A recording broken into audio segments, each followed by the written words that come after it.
Hello everyone, just a quick video to show you the differences and the similarities between my two Doodle books.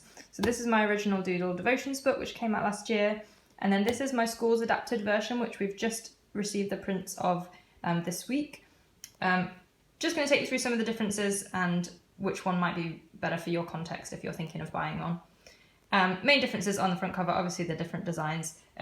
Essentially the school's one just has extra space for your name and your form group and a little self-portrait so that all of the students' journals don't get all muddled up. And then as we go inside, obviously the page on how to use the book is going to be different as they're intended for different purposes. One of the main differences you'll notice is that this one has a contents page, and each of the activities, each of the pages has a title now. They're grouped, they're categorised, and they're in different themes. So there's 6 different themes, one per half term. So half term, the first half term's theme is ambition. That would be from like September, October, up until half term. And then all of these pages fit into that theme. I've chosen the themes based on my school's values and a few other ones that I think are important.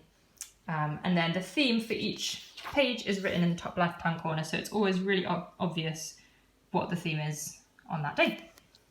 And the way that my school's using it is that every student is getting a journal for themselves, and they're going to hopefully have 5 or 10 minutes at least once a week in their form time, and it's part of their collective worship, to spend working on their journals. And depending on how their teacher wants to lead that time, it might be that it's more quiet time on their own, or it might be more discussion based as a whole group, or working in pairs, or sharing together. So there's loads of different ways that you can use it. It's quite free, but I've left that up to staff members mostly.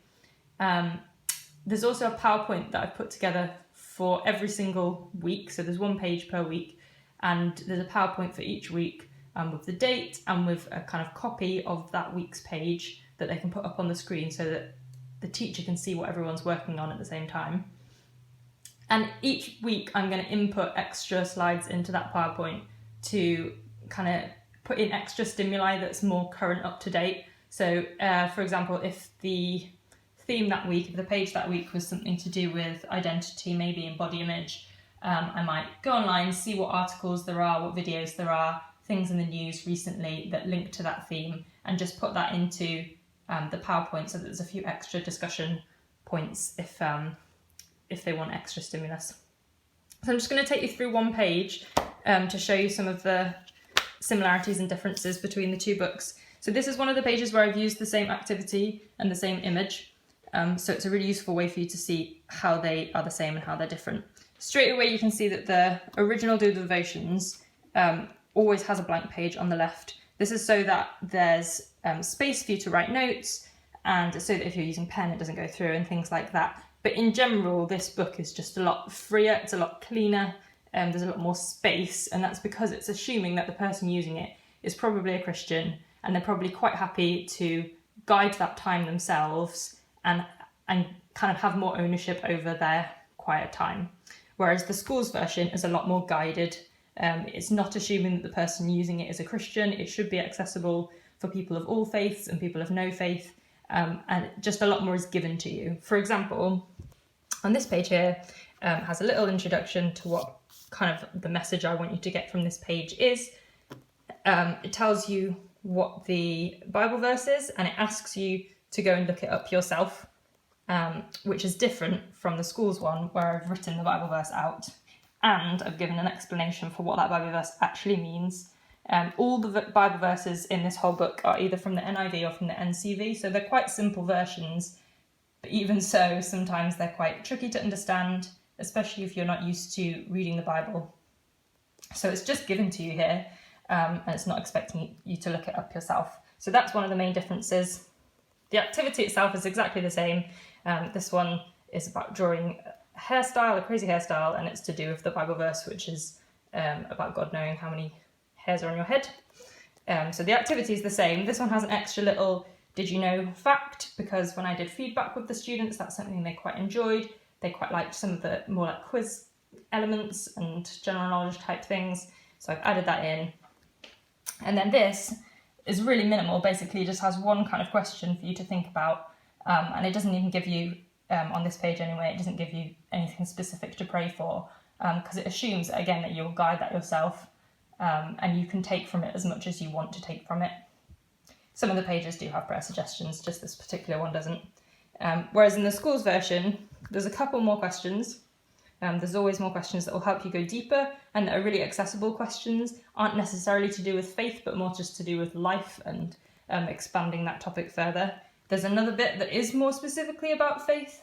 Again, it's not assuming that you're a Christian or that you have faith, but it's telling you what the Christian perspective is, and it's asking you to be critical of that. It's asking you whether you agree with that, why, whether you don't agree, what you think yourself. And that's kind of the purpose of this book, is to get students to think, but also to give them kind of peaceful time in the morning to prepare their mind for the rest of the day. And then it always gives you a prayer idea, which is optional. So if you want to do a prayer, if you want to say a prayer in your head, then that's up to you in your class. I'm trying to encourage staff to at least guide everyone in a prayer at least once a week in form time, even if it's just our school prayer, which the kids know quite well. So that is something that can be done as well. But that's essentially how the page differs.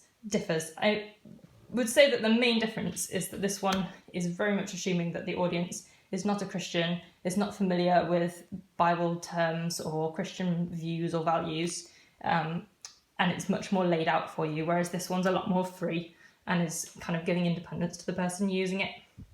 So hopefully that shows you kind of a little bit more about each book and which one might be relevant for you. This one is on sale as normal. It's £8 for a copy. There's discounts if you're ordering more than 10 for a youth group, or if you just want 10 copies. This one, I wasn't planning to sell it, but lots of people have been really interested in it and said that it's a really good resource. So if you are interested in using this for your school, then just get in touch. I'm selling the PDF copy, so you could print it out as worksheets as many times as you want, or you could get it printed as a booklet like this one. I think these cost less than £1 each to get printed. But just let me know, and all the money from this book sales goes back into my budget for school, because I did this on work time. So I hope that makes sense. Yeah, get in touch. Thanks very much.